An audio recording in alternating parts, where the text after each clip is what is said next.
Hello and welcome to the making of slash pseudo tutorial video of that JoJo video that I made a little while back. I think I've been thinking to myself that I feel really bad that I don't release videos more often. The problem is that the types of videos that I normally release are just so work intensive. They take a long time to make, and I'm also trying to balance my own personal life on top of that. So that's why I don't release videos very often. They're long to make, and I got other stuff in my life to deal with. Plus the unfortunate thing is that I don't make any money off of the videos I make currently, so that's kind of another big issue there. I love making videos, but it'd sure be nice to be able to support myself off of them, but as of right now, that's just not a possibility. So that's why they take a long time to make. But anyways, so the next big video that I plan on making isn't going to be done for a long time. So I thought I'd go ahead and make a quick video to just show you what goes into making an episode. I'm not going to go real in depth of how each scene plays out, but I thought I'd pick out a few scenes here and there and I'd talk about them with y'all. So, first of all, I'll just go ahead and say that this timeline here, this is the entire video that I put up. You got a few more layers up there and a little more sound down there. But yes, this is everything. And for someone if you're someone who doesn't make videos, you might look at this and think that this looks incredibly complex and incredibly complicated.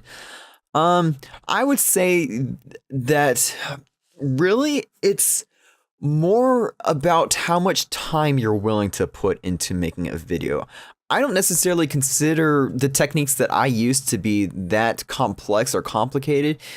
Mainly for me, it's just how much time do I want to spend on each scene. And I do generally want to try and spend as much time and put as much detail into an episode as possible. So I don't mind working long on one episode just to make sure I'm producing high quality stuff. Of course, that's in the eye of the beholder, I suppose. I hope it's high quality to you all, but I guess that's up to y'all to decide. I will go ahead and say that for the most part, I am pretty much self-taught. I do have somewhat of a formal education in video editing or in video making in general, but most of the stuff I either learned by doing it on my own or by looking up tutorials online. So, I mean, if making videos is something that you're interested in, then by all means, you have quite a wealth of information at your disposal by just having the internet. I can tell you that much. I will say that I think that this is the first video I've ever made where I'm going completely without a script. And that is a lot more intimidating than it sounds. So bear with me. This is a first time for me as well. So I apologize if I stutter a lot or if I'm rambling a little bit. But yes, let's get into it. And hopefully you'll learn something. I'll learn something. It's a whole process for everyone. So let's see. So basically what I want to get out of this video is to just kind of tell y'all, here's some of the processes, here's some techniques that I use. And also another thing that I would absolutely like to get out of is that I don't consider myself, like I said, since I am pretty much self-taught for the most part, I'm probably doing things that aren't really efficient. Like, I'm sure a professional could look at this and say, oh, you don't need to be doing you don't need to be using these techniques here. Try using this here. And that will be a lot more efficient. You could probably shave some hours off of editing. And that, if someone ever writes down in the comments techniques for me that I could use, then I would absolutely love to hear them. I would love to keep getting better in what I do. And hopefully be able to teach that on to the next group of people who want to learn something too. So anyways, so what is my process? Okay, so number one, pick the game. Number two, write some kind of contrived and labored joke at the expense of Record of August War. Number three, freaking wing it. So without further ado, let's get to the beginning of it.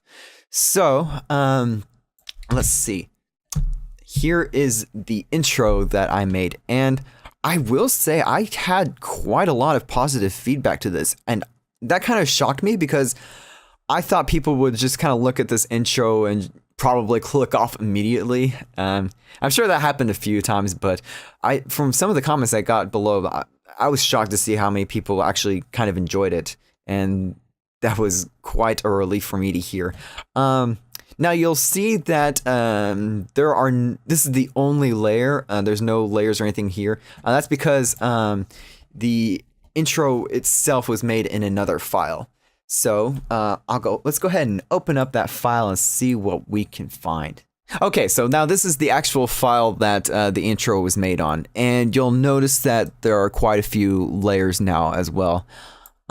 Essentially, what's going on here is that each one of these black shapes, they are shapes that are made in Photoshop, and they're saved as PNG files, and then they're just imported over into the into Premiere itself. So if we look at Photoshop, this is the file that I use to make all the words and all those background squares and whatnot. And this is an image I use just to be able to tell where my position in the video is at, and where I can put all the squares and all the text and everything at. So you'll see down here we have different rectangle boxes. Here's a rectangular for item descriptions, for shirts. This is actually, I made this file for the Fragile Dreams intro, and then I just added more stuff onto it for the JoJo's video that I made later. And so yeah, you'll see there's tons of different shapes and text that needs to be made and saved as different files, and everything's being saved as another file. And then of course you got different text here, torso, like my player, and yes, and you'll see I have tons and tons and tons and tons of layers going down here, and it's not so much, it's not complicated in the amount of work you're doing. It's complicated in that it's just trying to keep everything together and keep everything organized. And then once you save each one of these shapes and texts, you save them as a PNG file, and then it gets imported back over into Premiere. So from here, we have some different things going on here. Let's go ahead and look at, let's see, this cursor thing. So the shape the layer that I have selected is this cursor here. And you'll notice it has tons of keyframes and animations going on here. Essentially what's going on here is that the cursor itself is constantly in rotation, as you can tell from here. So from at the very beginning, it's at 0 degrees, and then it's already looped 13 times in a circle, but it's just constantly in rotation. And it goes around here, and you'll notice that yes, once a item is selected, it will disappear, turn it off, and then it's gonna get moved up to the top of the upcoming list, and then the opacity gets turned back on. So now it's at the top. The opacity is back on, and that's essentially what's going on. And that also means that boxes are getting shifted over and fading out, and new ones are coming in and fading in, and it's just keeping track of where all your times are at. But it's not complicated, but it's time consuming and just getting timings down right. And then if we move over to here, the actual games itself, I might clean this up on a future video. I'm not sure if I'm really proud with how this looks. Essentially what's going on is I nested a bunch of layers together, but how it was working was that each one of these game boxes was its own layer. And when it came time to move the games over, that includes shrinking and moving it over, shrinking and moving over, shrinking and moving over, enlarging it and moving it over, enlarging and moving over, etc., etc., etc. And that's also each of these gray letters is its own layer, but they've all been nested together from being individual layers into just one big one. And that's essentially what's going on over there. And then some lighting effects are going down here where brightness and contrast is going up. And that's what's being used to transition from the next into the very next scene. Just some little neat tricks just to be able to change a scene around, make it look somewhat nice and presentable. All right, so enough about the intro. Let's go ahead and move on to the video itself. I will say that I am quite happy that you have decided to keep watching this video. I hope I don't sound like I am rambling too much, but I got quite a bit of stuff that I'd like to say, if you don't mind me talking. Next off, I'll just kind of briefly go over some dialogue boxes, because I use dialogue boxes in just about every video that I make, and they're always a little bit different just depending on what the game is. So, what's going on here is that I'll try to find a place in the game where a dialogue box occurs. So something, not this one, but something similar to this, where I'll take a screenshot of this, then import it into Photoshop. And then from Photoshop, I will cut out the dialogue box and then just put it back into the Premiere file. And that's being saved as a PNG. So let's look at something a little more in depth here. So yes, so we have the dialogue box on this layer here, and you know that can be moved and spaced out to wherever you need it from the position numbers here. And then as far as the text is concerned, essentially what goes on is that I try to find some text that will look similar to the game's text. And I thought what I had selected here looked fairly similar to the kanji that was going on there. And then also try to get the size and also the color fairly accurate to how the game was. And I thought that looked decent enough, and I used that. And then you'll notice that the text doesn't just appear suddenly all in one big bubble. What I end up doing is that I separate it by line, and that's causing several things to happen. So here's the full text as it appears. You notice I have another layer and another layer and then another layer. So each layer represents one line. The reason for that is that I am using the crop tool to take the text and hide it temporarily, and then slowly have it roll into place there. And that's why there are 3 layers for 3 lines of dialogue, is that they're just being cropped in and out. And I can't do that on a single layer without everything appearing at once, without each 3 lines appearing at once. Because if I did it in just one layer and use the crop tool, then all 3 layers would get cropped in together at once. But yeah, so it's just being cropped in, and I'm also using a feathered edge here. So if you take it to 0 and then look at this here, you'll notice that the line here is pretty hard. But if you take the feathered edge, turn it to 15, I had it at, and that makes it look a little bit smoother. I think it looks nicer like that, instead of just having it pop in immediately.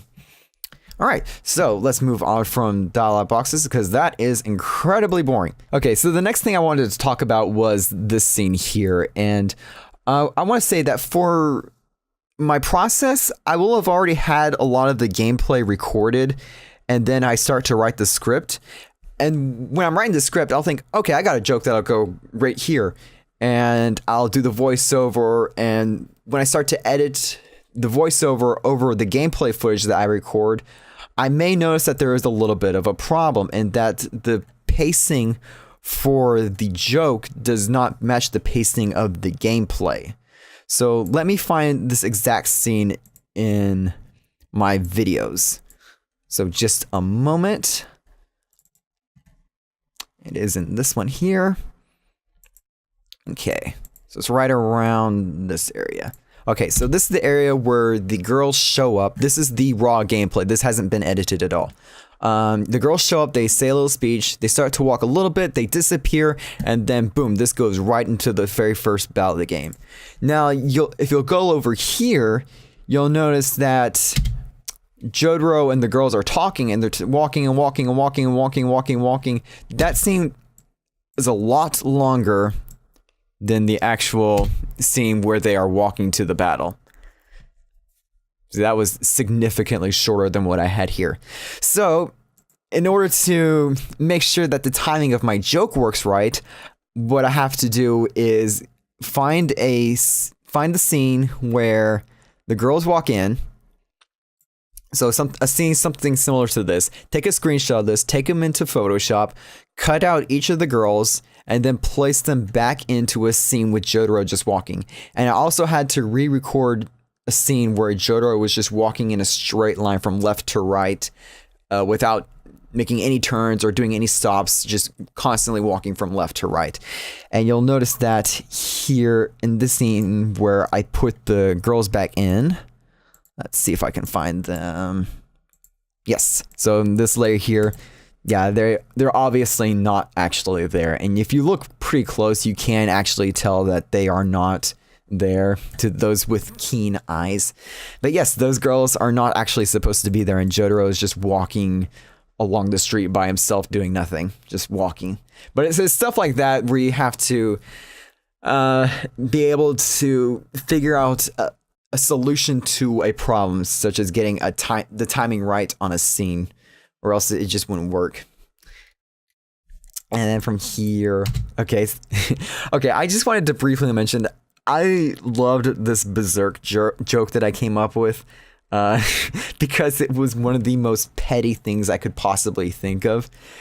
And funny story, after this was released, I was looking at my analytics and I noticed that there was a strange drop in viewers around a certain point in the video. And I thought, I wonder what I said here that caused this viewership drop. And sure enough, it was this scene where I mentioned Berserk. I'm not upset or angry about it at all. I just thought it was a funny little thing that happened. Oh man. Oh well, what are you gonna do? I don't really mind. It doesn't bother me. So the next thing I wanted to talk about was this scene where you can use the talk command to do whatever it is that it does to enemies. And I remember this was a late thing that I wrote. It was near the end of my editing. And I didn't have much that I said about the combat system. So I thought I should probably say a little bit more about it. And then I just kind of came up with this and I just said, well, why don't I should just talk about the talk command. And then it evolved into, well, why don't I just start saying weird crap over it, and that'll make for a good funny joke and just pose or whatever. So let's go into a little more depth of how that was made. So I brought all these scenes aside and was working on them outside of the timeline, and then I just kind of copied them and brought them back in.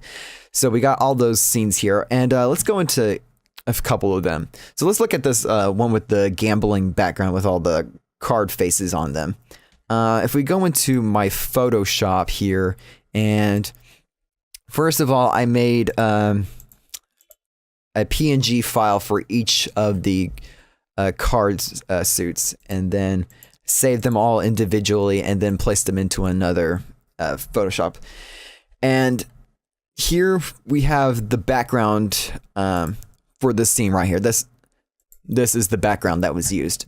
And then from here, I went ahead and added each of the card suits here, and then I just kind of alternated the blacks, alternated the reds, alternated the blacks, alternated the reds, etc., etc.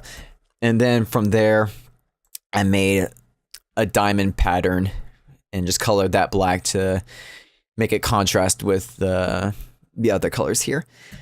And then from here, what I ended up doing was I took both of these layers and merged them, and then skewed the perspective a little bit until you had something that looks like this. And the reason for doing that was that it looks more visually interesting if they're kind of at an angle. And then I just had them scroll by. So what's really going on here is that this is actually a really big file, and the screen that it's actually appearing on, the video itself has about roughly this much showing.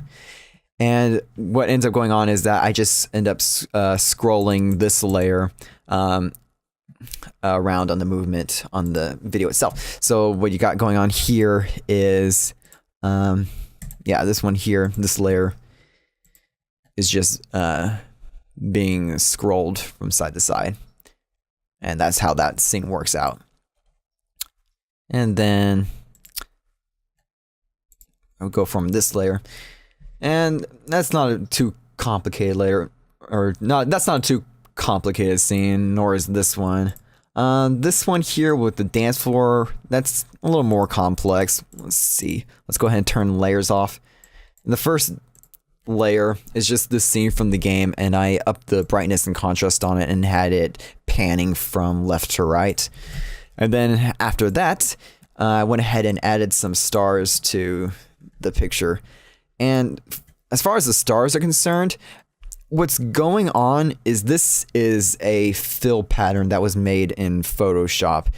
And essentially what I did was we'll make a new file, and we'll make it a 50 pixel by 50 pixel thing, so very small. And then we'll make an additional layer, and then we'll just zoom in here and turn off the background layer. Make sure there's not a background layer. And then we'll go into the shape command, and I want to get this kind of close to the center as possible. And then I have a shape command, and with 5 sides, that'll make a star. So real quick, let's make a star. Kind of something similar to like this. That's what the star will end up looking at. And then saved that as a defined pattern right here. But we'll go back into a new file, and this is a much larger size canvas. And what we'll do is we'll go into the fill command, and then from here you'll see your saved pattern in this among these pictures here. And we'll just select the star, and the fill that we're going to do is, it was just like a random fill, but you have different fills. This one looks nice, like really clean. This will be really random, and we'll do a random fill here. So we'll go okay here, and then from here you get tons more options that you can use, and you can select how many you want to see. We want a whole bunch of random colors, so as much random colors as possible, and you can adjust the scale on how big each of the shapes are, and et cetera, stuff like that. So let's see what this looks like. Bam, you got a whole bunch of stars. And then after that, make sure that the background layer is turned off so that you won't have a white background on this, and then save it as a PNG file, and then that gets brought back over into this, and that's what these stars are. And then I also had the file that I was using, is the size of the file was a much bigger file than what's shown on screen here. And what I did was I just had the stars panning from up to down, and then I also used the proc amp effect around right here, and just applied it to that layer. And then I changed the hue and just had it constantly changing throughout the whole thing, just to give it a little more personality. And then let's see. Yes, I added a couple of spotlights here, and those are just constantly moving. I believe that the spotlights, yeah, they have a screen blending going on. And then let's see, what's this one? Yes. And then if you go back into Photoshop, essentially what this is, that was another, I made one tile, which is like a couple squares, and we'll cut that out, and we'll do another fill. And yes, these were the tiles that I used for that one. Use that, do a brick fill for that. Ended up looking something similar to this. Brightness randomization. Yeah. There wasn't, they weren't that small, but it was something similar to this. But again, that gets imported back over to here. and that's what's going on there. And then last, add myself on top of the layer, and there we go. That's the whole file that's going on right there. And essentially, you know, this one and this one are not as complicated as this one was, but it's essentially the same idea. Drew a couple of rectangles, put them together, did a star fill, etc., as well as this one. So that's essentially how those scenes were made. It's about like 20 seconds of footage in the actual video itself, but it ended up taking several hours to actually finish and create all that. Not necessarily difficult, but time consuming. All right, and then next off was this scene. This was also a scene that was planned later.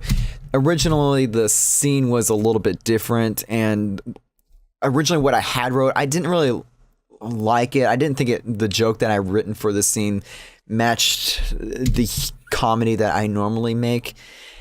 And what I mean by that is I try to keep things relatively clean on purpose. And I thought the joke that I made was a little too vulgar, so I took it out and made it something different. But yeah, I'm okay with how this one turned out. Let me show you more specifically what's going on. So for this, let's talk about this scene here with the scrolling parasite in background. Essentially what I did was I took a screenshot, and I think the nurse was actually fully in this, and I cut her out and had to do I took it in Photoshop, cut her out, and had to do a clone stamp of where she would have been, just so we can get the background here. And what I did was I took this screenshot, stretched it out and blurred it, and then I put it back into the scene. And what's going on here is that you'll see test blur, and it's just test blur, test blur, test blur. This is the same picture that's just being rotated again and again and again. And that's where you get this effect going on here. But it's just the same scene passing itself over and over and over again. And then, yeah, I added another layer here. I added this layer here just to make it look a little bit brighter. And also you'll notice that in certain shots, right about, yeah, you'll notice in certain shots that like right around here, you'll see a seam, and that kind of, it bothers me, but not enough to make me want to go deeper into it and fix it. So I think that's potentially why, oh yes, here's another scene right there. That's potentially why I added another background layer, so that the seam would not be as visible. And also that since this scene is scrolling by so fast that you can't even really tell anyway. So yeah, that's what's going on with the scene. It's essentially just a background stretched out and blurred and being repeated over and over and over again. And that's essentially how that scene was done. So yeah, I hope this is being somewhat informative. It's, like I said, it's not complicated, just time consuming. Take a drink every time you hear me say it's not complicated, just time consuming. I'm sure you're gonna have a grand old time by the time that game is over. Okay, briefly on this scene, this is the smoking scene with Jotaro and Joseph, and it's not that hard. It's just a black oval, and for the smoke, I just used the pen tool and just made a few squiggly lines and just covered it back up again, and then from there, the dialogue box is covering up the smoke so that it's not looking completely, you don't see it coming back from up here. And from there, yeah, and then for this shot here, this second smoke line, that's actually this smoke line just turned upside down and then scrolled up. It's the same exact line. It's just an easy way to save some time. Do what you can to save time. That's incredibly important. Reuse assets if you have to. There's nothing wrong with reusing assets. It's fine. If anyone says you should never ever reuse assets, they've never made anything before in their life. Let's see. Let's talk about the Iggy box here. So essentially the Iggy box is, for me to be able to move this around easier, I just took a few shots from the game itself, and then I cropped an image around them like so. But to make it more smooth and that I could just easily move it around when I needed to, what I ended up doing was I took a few shots, saved them, and put them side by side. And you'll see that here is Iggy walking. Each picture is 2 frames long. So you got Iggy walking around here, like so. All those were 2 frames long. And then essentially what I do is after I lined up a whole lot of those pictures together, I will select them all. And if it's around like 20 seconds long, I'll just merge them into a nest. And that will make it an easy way for me to just grab that picture of Iggy and just being able to easily edit it and manipulate it throughout the rest of the video.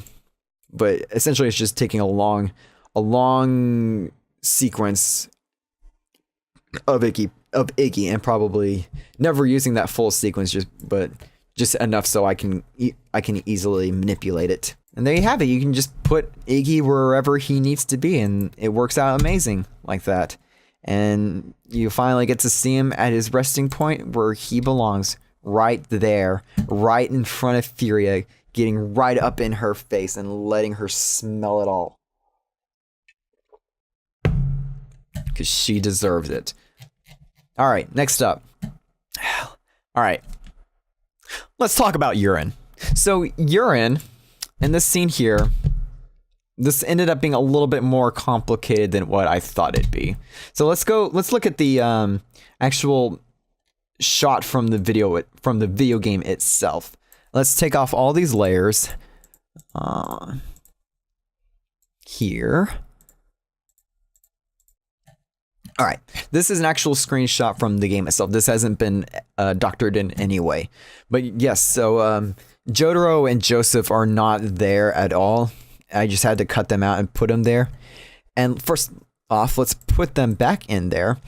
And we have Jotaro and Joseph, they have their position is constantly going up and down while they are laughing.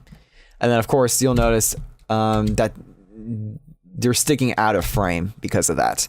So what you do, you add another layer like this. Essentially, you're taking it into Photoshop, using the select tool to select from here up to here-ish, and then copying it, pasting it, and saving it as its own PNG file, and then just slipping it in front of, or slipping it on top of Jotaro and Joseph so that their bodies are not going past,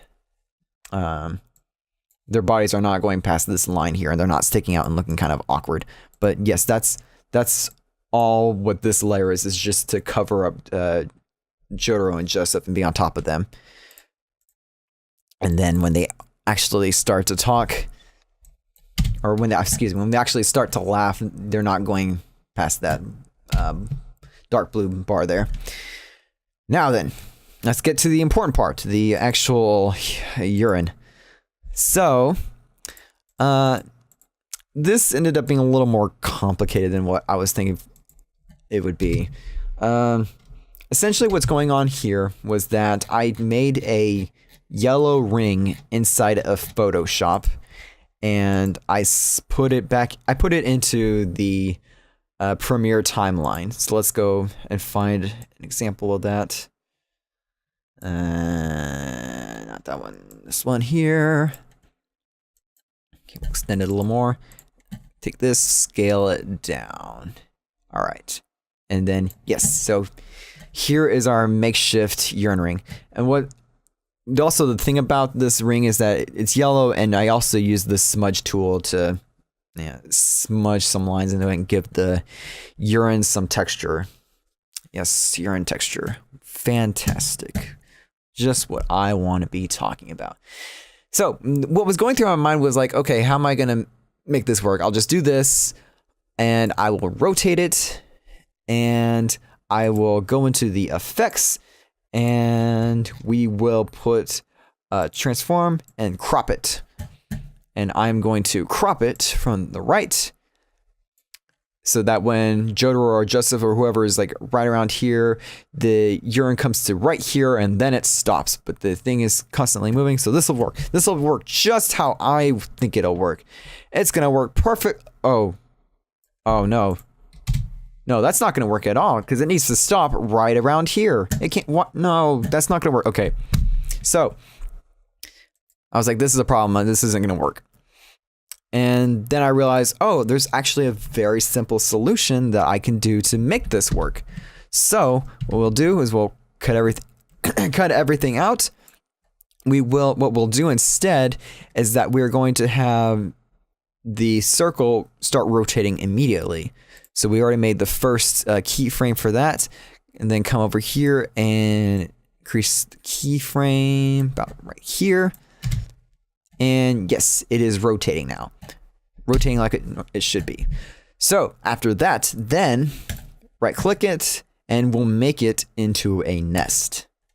Now that it is a nest, you'll notice that the rotation key is now gone because this is normal. This is what it should be doing, and there's no actual rotation key that we actually put into it. So now that it's like that, what we can do is go back and apply the crop command to it, and we will crop it out to the right. And then if we hit play, bam, that is exactly what I wanted. Jotaro or Joseph would be right here, and the urine comes and stops right there. That's exactly what I wanted. So it's just figure out little tricks like that to get around whatever problems you have. And there can be really simple solutions to problems that you have, and that ended up working exactly the way I had originally envisioned in my mind. And that's how you make urine look decent on video editing. All right, I think that's about all I wanted to cover with this video. Like I said, if you have any questions on some of the techniques that I used or questions in general about video editing, you can go ahead and leave them in the comments and I'll try to answer them the best that I can. And also on the other side, if you know of techniques that I could be using in my videos, then please by all means share them, because I would like to always be improving and making better videos. Partly for myself and partly because I think you all deserve fine, upstanding quality content on YouTube. That's incredibly important to me, that you are getting the quality that you deserve. So, that being said, I'll go ahead and end this video pretty quickly. Now, as far as my next video is concerned, it's going to be a while before it gets up. It's probably going to be a couple months or so, unfortunately. So what happens is that I've already recorded some of the gameplay footage for the next video that I'm working on, but it's still in its early script phase, in that not much of the script has been written and has quite a ways to go on that. And I don't feel like saying the name of the game right now, just because in case for whatever works out, I don't think the video is going to work. I don't want to say the name of the game and then just not end up happening at all. So it's still in its early phases, but I still plan to make more videos in the future. And I also want to try to figure out something that I can do to make short, easy videos so that I can have more content uploaded regularly.